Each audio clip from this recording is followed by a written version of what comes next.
What's up, Umoya? So I have a message coming through that I had to get off my chest because it's weighing right here heavy on my heart chakra, and that usually is my sign from the divine that I need to speak whatever the heck is coming through. So I just gave this instruction to one of my mentees, a little sister of mine, and she just responded to me and gave me her experience about what happened when she did this. And I'm going to actually ask her for her permission, if possible, to insert her voice memo into this video so you can hear her experience. But what she was on a voice memo. She was sending a voice memo to me about something completely unrelated to anything emotional or sensitive. And at the end of her voice memo, she started to cry and she started to apologize. And then of course Spirit started speaking to me, and as she was talking, you know, not sharing what was going on, just apologizing for having this moment, Spirit told me, and it was, let me back up and say, it was thunderstorming here in Atlanta really bad yesterday. So, and at the time when I was listening to the message, I was standing outside on my patio listening to the rain because it was thunderstorming really bad. And I'm drawn to thunderstorms, and you'll understand why in a minute. So as I'm listening to her and listening to the rain, Spirit tells me to tell her to go outside in the rain and stand on her back patio, if she doesn't want to get her feet dirty. But if she's about that life, that she needs to go out and ground, which essentially is connecting your body to the earth in some way, whether you are standing on the grass or standing or laying or swimming in the ocean or a lake, or, you know, sunning, absorbing the sun's energy, or mooning. Same thing. I do the same thing in the moonlight sometimes as well, or I'll sleep directly under the moonlight if it's shining directly into my home. So those are the types of things that are grounding. You're connecting to the earth's energy, Mother Nature's energy, the divine, and everything the divine created, because essentially the divine created it. Its essence, its spirit is within those things. So therefore you can draw divine energy from nature, because nature was created by the divine. Makes sense? And if all things are spirit, and spirit created this, then your spirit, the spirit resides in the things that it created, which is why we are spirit beings, because we are spirit. Make sense? Okay. So I told her to go outside and ground in the middle of the thunderstorm. And like I said, if she's about that life, to go out and put her feet in her grass and actually ground and connect with nature. And so I told her to also, I'm telling you what Spirit told me, to connect with her deceased grandmother and with her deceased dog. So I told her how to do this, which is to focus your thoughts, your energy on them and on their energy. Their memories usually is a good place to start. And then setting the intention to connect with and communicate with that person is basically like dialing their phone number spiritually to say, hey, I'm trying to reach my grandmother. I have to settle myself and settle my being and be able to allow myself to be open spiritually and emotionally, and then set the intention to connect with my grandmother or whomever in the ancestral plane that I am choosing to connect with. So I told her to do this with her dog as well as with her grandmother, because this is what Spirit's telling me, and to let me know about her experience. So she was sending me a message today about her experience, and like I said, I'm going to ask her if I can insert the audio of her voice memo in here, because she had an amazing experience. Hi Trey, I just wanted to tell you that last night was definitely an experience that I've never had before. I still kind of feel the residue of it, just because I don't think I was expecting, I wasn't expecting all of what happened to happen. But so I went out on the grass in the rain. I just went all the way out, like you said, because I was like, I mean, why not? So I went all the way in the grass, and of course, I was like still very emotional, just still crying and stuff. And the rain was it was pouring, and then seems like when I stood in the grass, it started raining harder. I don't know why, but I could feel it because I was like, it was just heading. The raindrops were like really hard. You know what I mean? And yeah, I was just, the rain was just pouring like really hard. I'm trying to remember everything. And I don't know why I did this, but I felt that this like pressure or something.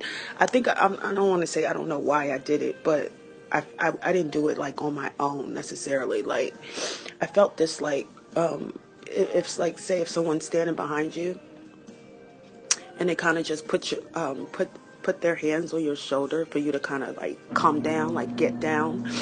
And I felt an actual like, again, I was facing one direction, so this is behind me, and so I felt like this pressure on my shoulder that was heavy enough to, like, it was telling me to get down.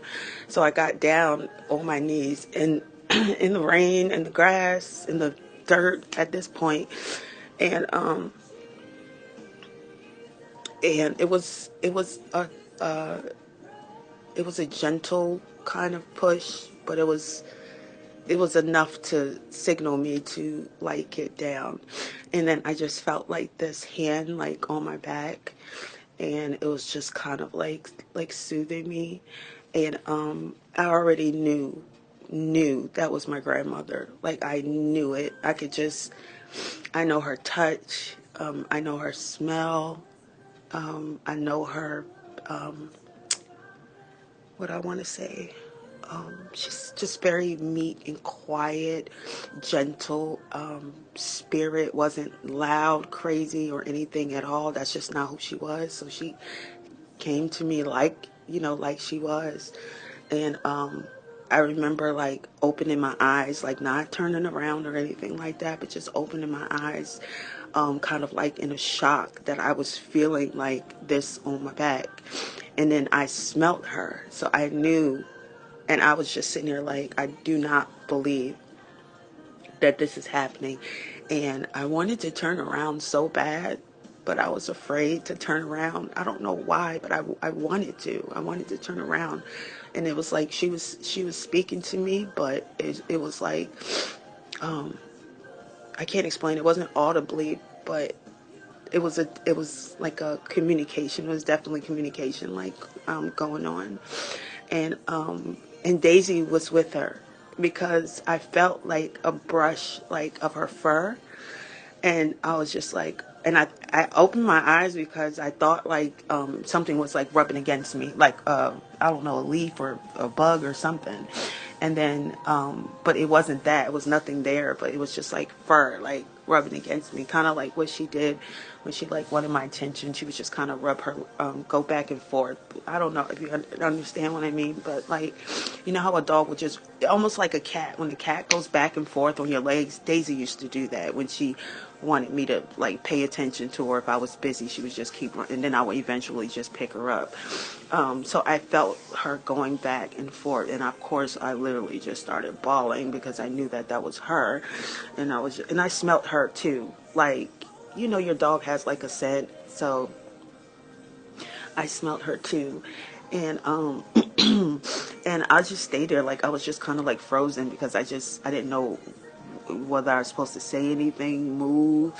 I just wasn't like quite sure, like the freedom I had. I mean, I was too, because it was like my first experience like that. I just was paralyzed. Like I just couldn't move. So I just stayed there and like just absorbed everything. And I heard my grandma say, like, not audibly, but just through, communication. I heard her say that it was okay, and that she was like proud of me, and and that you were sent to me for a reason, and that and then I'm not going to tell you this right now because I don't want to make this video too long, but I did have a dream about you, and I said that in my other message, that I had a dream about you, and it's hard to tell this part without telling the dream. Well, anyway, I'm sorry. I probably sound like I'm all over the place because I'm really like overwhelmed right now. Just trying to what's the word I'm looking for? To come to the realization that all of this actually happened, and that is real, and stuff. So I'm not that I thought it was fake, but it's I can't explain it. I never had experience like that, not like that, where I haven't seen her in so long, or felt her or smelt her in so long, that it was just I was just shocked. I don't know how else to say it. I was just completely shocked that, I'm not shocked that I'm always still shocked, just by the way, like, if you tell me to do something and then something happens after that, I'm always like shocked. Still, I'm always going to be surprised. I'm never going to be like, oh, I was expecting this. It's just my heart is just, it's never expecting anything. Like, I'm open. But so whatever happens, you know what I'm saying? So, yeah, for her to just come to me and let me know that she's there, she's always been here, and that she told me she was at my graduation, and it's one thing I always wondered, you know what I mean? Because I had a picture of her on the top of my cap. I pinned a picture on top of my cap, and because she died like right before that, and so I just always wondered if she was there, if she saw me graduate, because she would always be like, yeah, I'm coming to your graduation. I'm like, Grandma, you coming to see me graduate? She was like, yeah, I'm coming to see you. And then she died, and I was just like, very disappointed, because she's the one person, like, that's all we talked about is me graduating, and for her not to be there, I always wondered, like, did she see me? And so she let me know that she did see me, and she was there, and that she was watching me, and that she was, again, like, she was proud of me, and yeah. So thank you. I don't know what else to say.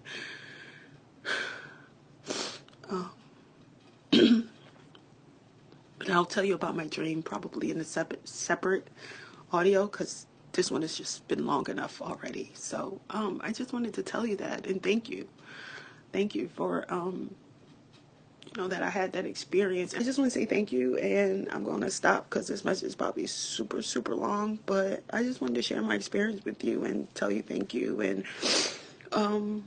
it was awesome. Absolutely amazing. She did connect with her grandmother. She did connect with her dog. She was able to release in a mighty way,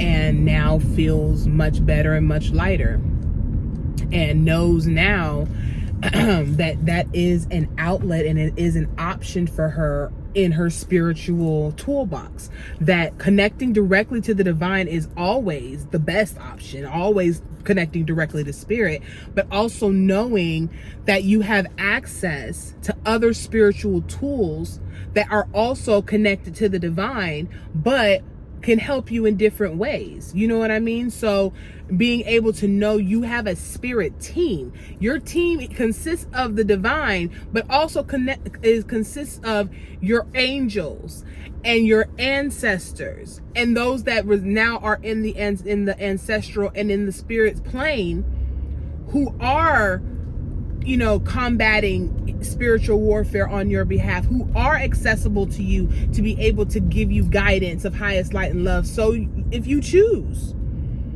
But many of us have never been taught that it's an option, or have been taught that it's demonic or that it's evil. And so therefore we have this block, and therefore we can't connect. Because if you have the block is there. It's there.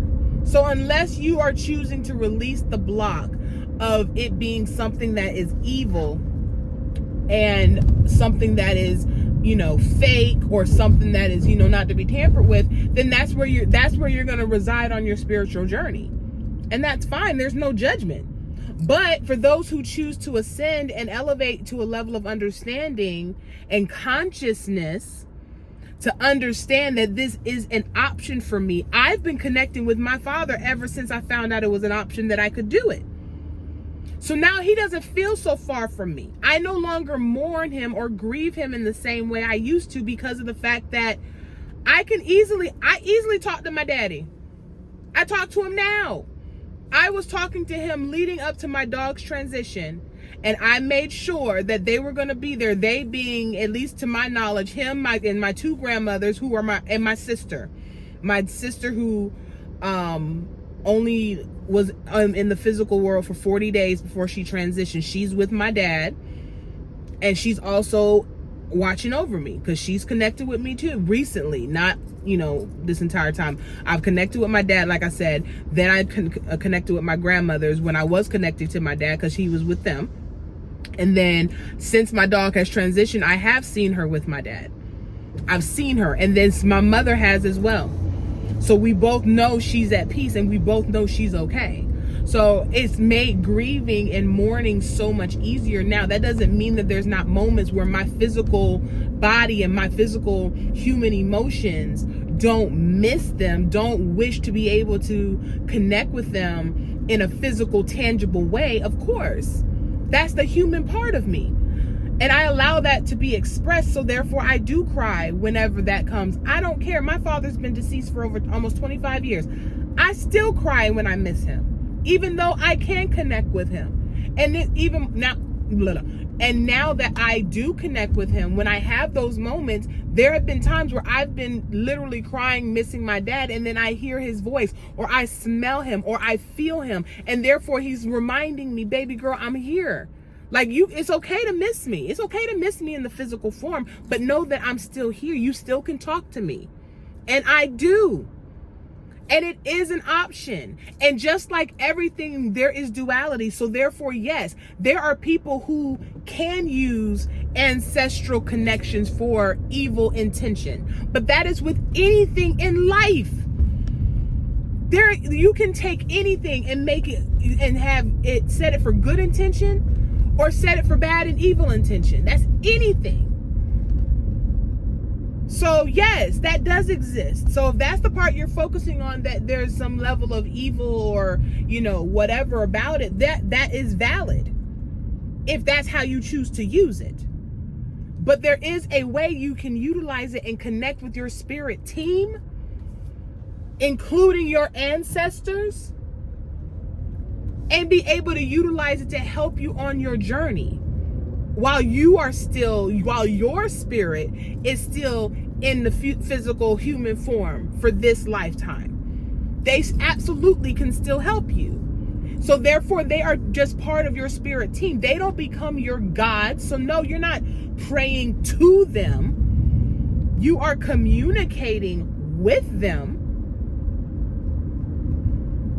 And then they can give you tools and nudges and little spirit winks here and there when you get a little sense of something, or you get that nudge or that something in your something that don't feel right, that you like, oh, that sounds like my grandmother. You take heed because you know it's very much real.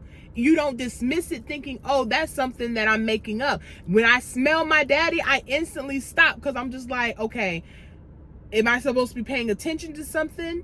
Most times it's just a hey baby girl, like a hey Pookie. That's all it is. But I do take heed, and I don't dismiss it, because that's what the system of religion and all this constraint wants you to believe. So do you want you to dismiss it? And that's really spirit trying to say, hey, I'm trying to talk to you. But you dismiss it like you dismissing a fly, you swatting at a fly. So spirit in the form of our ancestors, they be trying to talk to us. But we've been conditioned to believe that that's something evil or something bad, and therefore, or fake. And therefore we basically are limiting our own resources. It's not bad, it's not evil, it's not whatever. If you don't use ancestral connection, that's your business. Just know you're limiting your resources. That's it.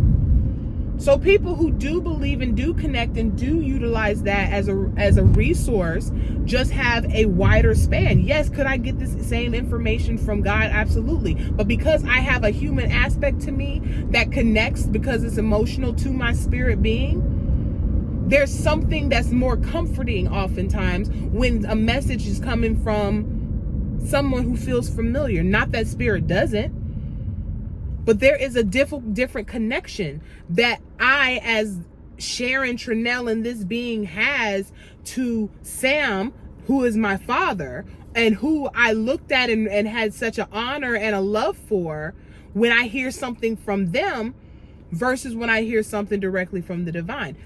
Could get the same message, but that happens here in the physical. We get mad all the time when you tell somebody something, they ask you for advice, and you tell them that, and they don't listen to you. Then they go to someone else, hear the exact same thing you told them, and somehow, some way, it registers for them. It clicks, and you get mad. I had to release that because I had to realize that every message has a messenger for the person who's intended to hear it. If you're not my intended audience, if you're not the intended recipient of said message, it's not going to register no matter how much I say it. Because sometimes it's the way I say it, or some people are not, cool on my delivery. They don't register with how I may formulate sentences, or, people don't get with my vibe, but they get with someone else who may be either more soft-spoken or somebody who's even more aggressive and more in your face, and it clicks for them. Maybe the delivery is what they needed. So release the idea that if they don't get it from you, they just not listening. Sometimes you're not the messenger who's going to say it in a way that they're going to get it. So I don't get offended.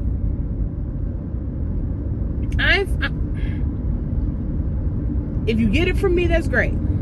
If you get it from somebody else, that's fine. As long as you get it. As long as you get it. So whether it comes from an ancestor or it comes directly from the divine, you really think the divine cares? As long as you got the message that made you move, that made you take the action, that made you step out on faith, I don't care if it can. Here's the very proof for those people who are religious and believe in the aspect where they say God will make a rock cry out. If you talking about the same God who will make a rock, an inanimate object, cry out in praise, you don't think it will use a spirit of its own essence and being your ancestors? You don't think it'll? But ancestors are off the line, or off the no. I'll use a donkey. I'll use a rock. But the idea that your ancestors or any other spirits or whatever can communicate with you and is no. That's too far-fetched. Make it make sense. Make it make sense, Theodore. We limit God. We have the limiting beliefs, but yet continuously say that spirit is this expansive, unlimited being. Then why do we keep limiting it?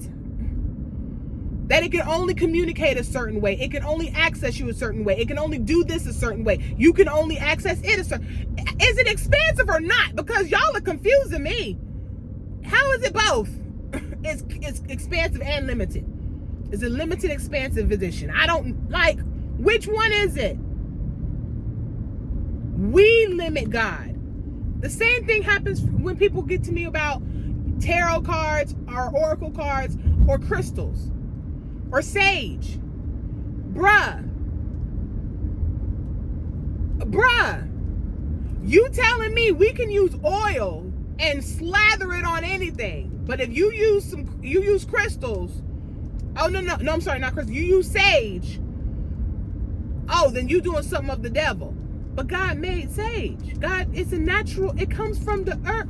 It comes from, okay, so that's a true example of how something that was good, something that God created, that evil did not create the earth. God created the earth, right? God is good, right? So then we take that and then you burn it, now it's bad. Now it's evil intention. When everyone who uses sage is telling you it's used as like a repellent, a cleanser of energies. It's a tool, just like the Bible, just like oil, just like your crucifix. But if I use sage, something that God created, no. That's the devil. Same thing with crystals. Again, we got, first of all, crystals being used is in the Bible. So let's go ahead and clarify that. But in addition to that, again, God created crystals, right? So we believe you can drink green teas and different teas that'll help, do different stuff to your body. We'll take herbal pills and all this stuff. We want to eat all the vegetables, all the stuff from the earth. And we can do all that, and it's good for us. But then we get to rocks, and now it's the devil.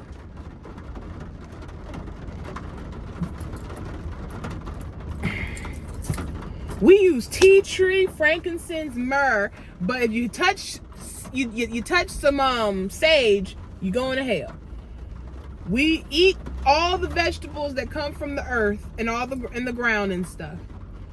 But if we touch a crystal and say that it has the potential or the possibility or the intention or the ability to be able to cleanse the spiritual space and energy around you, that's too far-fetched. Make it make sense, Seymour. It comes to a rock, it's wrong. But again, if you're talking about the fact that there are people who use crystals for evil intention, that's also true. But again, with duality happening in everything, you got to remember that that exists in religion as well. There are good and bad in religion. People who use sacred texts to manipulate people. Hello?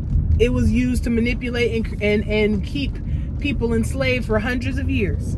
The same Bible we still read from today. An absolute fact. Argue with your mama. And I'm not saying that the Bible is wrong or bad or anything like that. My point is that it too has been used for evil intention. Just as much as it is used for good intention. But we focus on the fact that there's a bad intention, not realizing that we also have the option for a good intention for this exact same thing. But we lump everything and everybody because we heard that there are some people who use oracle and tarot cards to manipulate people, or some people who really are not connecting to a spirit of highest light and love and not really being led on any kind of messages, and they're hoaxing people. Those people do exist. Yes, they do. But there are also people who utilize oracle cards as a tool of highest light and love and do connect with the divine and do get messages directly from the spirit, utilizing cards just like you use any other kind of sacred tool or a spiritual metaphysical tool. It's a tool. You may use a wrench and I may need a screwdriver. We're both using tools. I'm not over here telling you that your wrench is wrong. Use your wrench. Is it working? Is it working? That's all that matters. As long as it's working. As long as it's working. So, anyway, I say all that to say that I got the message from Spirit for the collective to utilize thunderstorms and rainstorms as a way of releasing. and that whenever you are choosing to release, and if you feel guided and it is, storming in your area, and you feel guided, don't just be out there because, listen, nobody trying to get sick or get pneumonia or something. As you're guided, if you're guided to say, hey, if you get that nudge, when you feeling all tight and tense and all that, and you're like, I need to release, and it happens to be storming, just ask, does it serve my highest good to go release in this thunderstorm? If you get a yes, if you get a going out there and allow yourself to feel whatever you are feeling. It does not have to make sense. It does not have to be logical. It just needs to be done. Your body is purging all of that emotion that you are trapping in your body by not allowing yourself to feel it. So therefore, you are releasing logic, you are releasing thought, you are releasing man and human hang-ups, you're releasing the idea of looking weird, whatever. You are going to stand in the rain and allow yourself to feel. 9 times out of 10, it's going to be tears. And that's fine. Allow the raindrops to cleanse your energy, to get all of that off of you, and you're pushing it out. The rain is washing it away. Rain, again, that comes from God. It is a tool that you can use. Don't get hung up in what you have learned before. This is a new tool that you're adding to your toolbox. Okay? Thunderstorms are amazing because thunder and lightning is breaking up the denseness of the energy that hasn't been cleansed in a while. You feel me?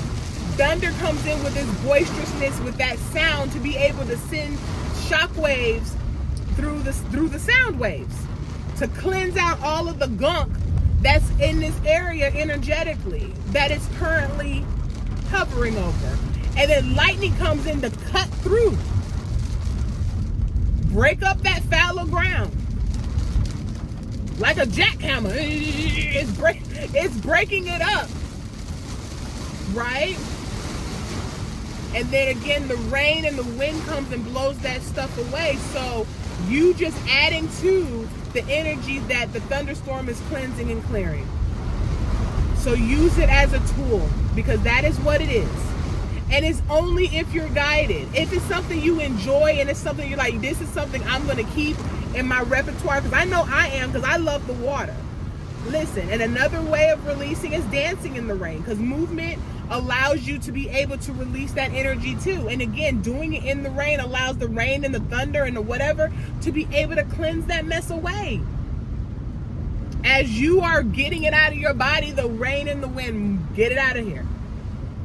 Get it out of here.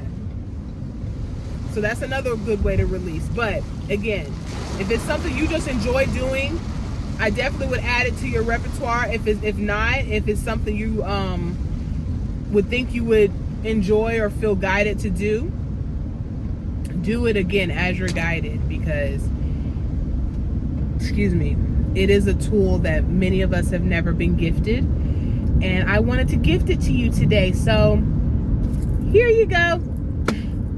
It is necessary for our souls to release. I say at least once a week, but depending on the season of life that you're in, it may your soul may require that you do it more frequently. Just check in and follow whatever your soul nudges you to do, whatever the divine guides you to do, and do it as you are instructed, because it is a specified prescription just for your soul.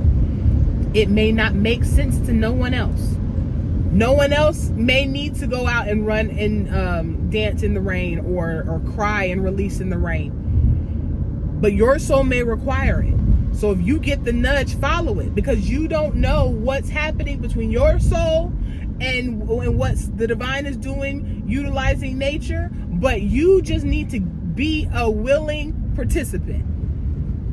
If you're guided to do it, do it. It don't have to make sense. No one else has to go. No one has to make sense of it. No one has to sign off on it. No one has to validate it. Do what you're guided as you're guided to do it. And you could be just like my mentee and have such an amazing experience that opens a whole nother channel for you now. Because now you know, oh my gosh, I have more resources. I'm not in this alone. But imagine if she hadn't done it. She still would have all of that energy, all of that unprocessed emotion trapped in her body, one. And two, she would still be fighting and trying to do this alone. And again, the divine utilizes our ancestors because they know we already have that kindred connection. So therefore, there's some things that you know, that divine knows that you will receive better from your dad, from your grandmother, from your, like, you'll listen. Because we already know there's plenty of times the spirit speaks and we do not listen. So let's not act like, oh, all I need is God's voice. Well, yeah, ideally, but we know plenty of times when we did not.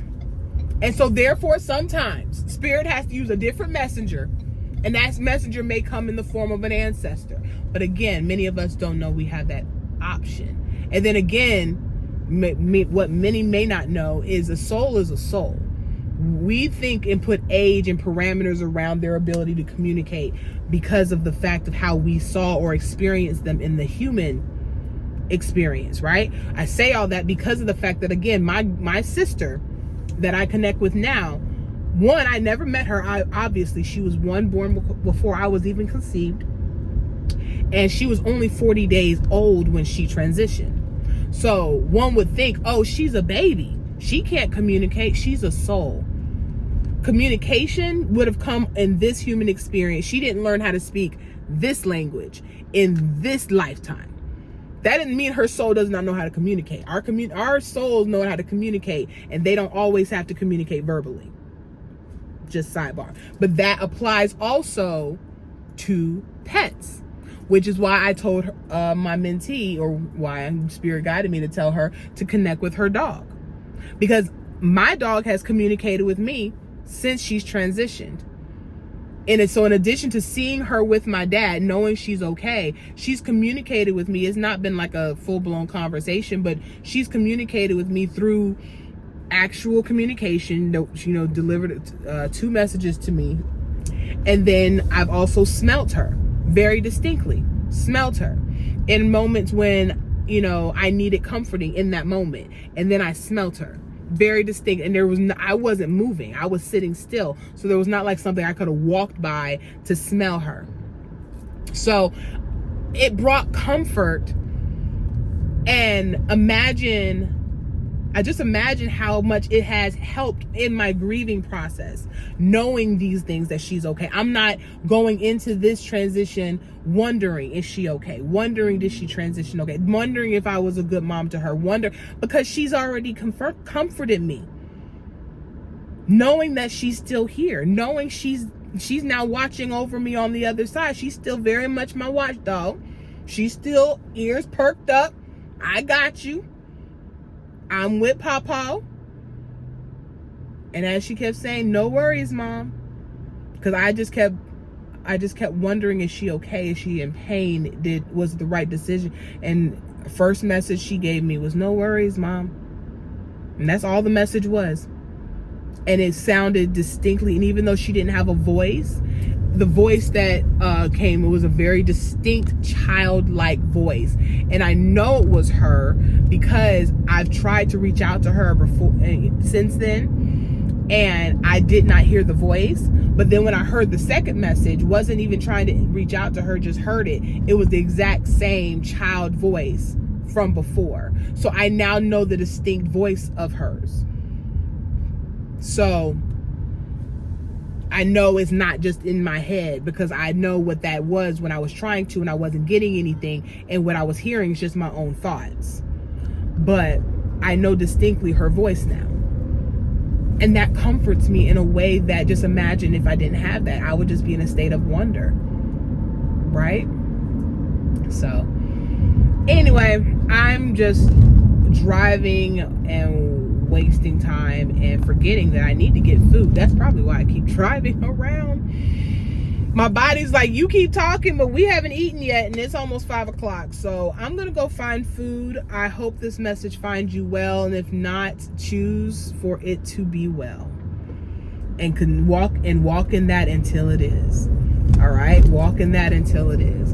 All right, sending everyone peace, love, healing, and strength. And if you haven't released recently, I think it serves your highest good to do so. You're like a pressure cooker. Time to release some of that pressure. All right, talk to y'all soon.